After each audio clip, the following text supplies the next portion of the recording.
Gradient बहुत important concept है। Actually gradient का मतलब ही होता है चेंज पर यूनिट लेंथ। आगे जब हम लोग इलेक्ट्रिक फील्ड देखेंगे तो वहां भी इलेक्ट्रिक फील्ड जो डिफाइन होगा वो नेगेटिव और पोटेंशियल ग्रेडियंट ही डिफाइन होगा। कहां से आते हैं? गुड इवनिंग स्टूडेंट, जैसा कि जानते हैं इस 5 मिनट के सेशन के थ्रू हम लोग daily 5 different concept of science सीखते हैं थ्रू 5 डिफरेंट वर्ड्स। तो आइए शुरू करते हैं हम लोग आज का सेशन। और आज हमारा जो पहला वर्ड है बच्चों, ये हमारा पहला वर्ड है आइसोमर।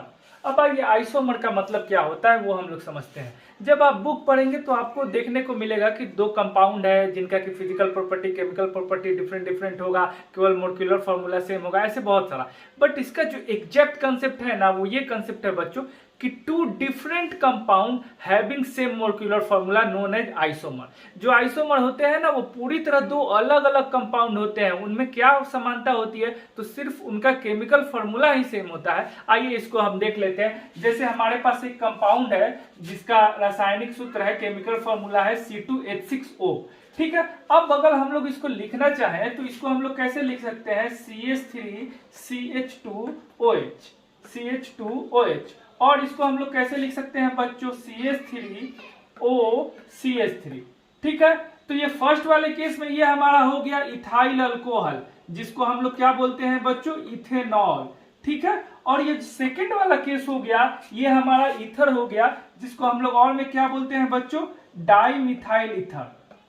क्या बोलते हैं, डाइमिथाइल ईथर, क्योंकि इसमें दो मिथाइल ग्रुप है ना जुड़ा हुआ, इसलिए इसको डाइमिथाइल ईथर बोलते हैं। तो देख रहे हैं ना, यहाँ पे दोनों का केमिकल फॉर्मूला सेम है C2H6O, बट जब हम इनका स्ट्रक्चर फॉर्मूला लिख रहे हैं तो दो अलग अलग कंपाउंड हमको मिल रहा है। तो ऐसे कंपाउंड को हम लोग क्या बोलेंगे, आइसोमर। आइए अब हम लोग दूसरा वर्ड देख लेते हैं। हमारा दूसरा वर्ड है आइसोथर्म। आइए इसको समझते हैं। कहीं भी अगर आइसो टर्म आपको मिले ना बच्चों, तो आइसो का मतलब समझना है सेम या कांस्टेंट। और ये जो थर्म लिया गया है, ये थर्म यूज होता है टेम्परेचर के लिए। ठीक है, अब इसको आप लोग अगर अपने डे टू डे लाइफ में जोड़ के देखिएगा बच्चों, तो आप लोग समझ सकते हैं। स्कूल में हम लोग क्या ले जाते हैं, पानी थर्मस में ले जाते हैं ना, तो उसको थर्मस क्यों बोला जाता है, क्योंकि उसके अंदर का टेम्परेचर कांस्टेंट रहता है। तो वैसा कोई भी प्रोसेस जहां पे हम लोग टेम्परेचर को क्या कर दे, कांस्टेंट कर दे, यानी टेम्परेचर वहां पे चेंज ना हो, तो उसको हम लोग क्या बोलेंगे बच्चों, आइसोथर्मल प्रोसेस। और इसको क्या बोलेंगे, आइसोथर्म। समझ गए आइसोथर्म का मतलब। आइए अब तीसरा वर्ड हम लोग देखते हैं। तीसरा वर्ड है थर्मोडायनेमिक्स। इसको भी ध्यान से देखिएगा, तो इसमें भी दो वर्ड है जो आप लोग जानते हैं, थर्मोस और दूसरा क्या है, डायनेमिक्स। ठीक है, तो थर्मोडायनेमिक्स, डायनेमिक्स तो आप लोग जानते हैं क्या होता है। थर्मोडायनेमिक्स मतलब क्या होता है, उष्मागतिकी। थर्मो किसके लिए यूज होता है, टेम्परेचर या हीट के लिए। तो इसको हम लोग कैसे डिफाइन कर सकते हैं बच्चों, thermodynamics is the branch of physics in which we study about heat as well as temperature. ठीक है, आइए अब हम आप नेक्स्ट वर्ड देख लेते हैं। हमारा अगला वर्ड क्या है आज का, हमारा अगला वर्ड है थर्मिस्टर।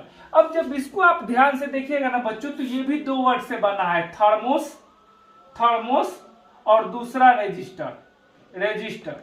ठीक है बच्चों, अब रेजिस्टर का मतलब आप लोग जानते हैं ना, प्रतिरोध। जब हम करंट पढ़ते हैं तो करंट का फ्लो होता है, तो उसके फ्लो वाले वे में किसी तरह का जो ऑब्स्टेकल या हर्डल आता है, उसी को हम लोग क्या बोलते हैं, रेजिस्टेंस। और उस सिस्टम को हम लोग क्या बोलते हैं, रजिस्टर, या उस इंस्ट्रूमेंट को हम लोग क्या बोलते हैं, रजिस्टर। अब देखिए, अगर वैसा रजिस्टर हो जो टेम्परेचर के साथ चेंज हो, तो उसको हम लोग क्या बोलेंगे, थर्मिस्टर। तो थर्मिस्टर को हम लोग कैसे डिफाइन कर सकते हैं, it is a resistance thermometer और register whose resistance changes dependent on temperature। अब यहाँ बच्चों माइन्यूट, बहुत छोटा भी अगर टेम्परेचर में फ्लक्चुएशन होगा ना, तो रेजिस्टेंस चेंज हो जाएगा। तो ऐसे इंस्ट्रूमेंट को हम लोग क्या बोलेंगे, थर्मिस्टर। आइए अब नेक्स्ट वर्ड हम लोग आज का देखते हैं। हमारा अगला वर्ड है थर्मोक्लाइन। अब समझिए इसका मतलब क्या होगा। कोई भी अगर हम नेचुरल वाटर बॉडी ले ले, तालाब ले ले, पॉन्ड ले ले, कुछ भी ले ले, तो वहां हम लोग क्या देखेंगे ना, कि जो इसका अपर वाला लेयर है जिसको इपिलिम्नियन बोलते हैं, जो नीचे वाला लेयर है जिसको बेंथिक भी बोलते हैं, इनमें टेम्परेचर डिफरेंस आपको अलग अलग मिलेगा। अब बीच में कहीं आपको एक ऐसा रियल मिलेगा जिसके ऊपर दूसरा टेम्परेचर होगा और नीचे दूसरा टेम्परेचर होगा। इसी लेयर को हम लोग बोलते हैं क्या बच्चों, थर्मोक्लाइन। इसीलिए इसका देखिए नाम भी रखा गया है ताप प्रवण स्तर। स्तर मींस क्या होता है, लेयर होता है। ठीक है बच्चों, तो होप कि आज आप लोगों को सीखने को बहुत कुछ मिला होगा। और आज हम लोग टोटल 100 कंसेप्ट ऑफ साइंस सीख चुके हैं। Thank you very much.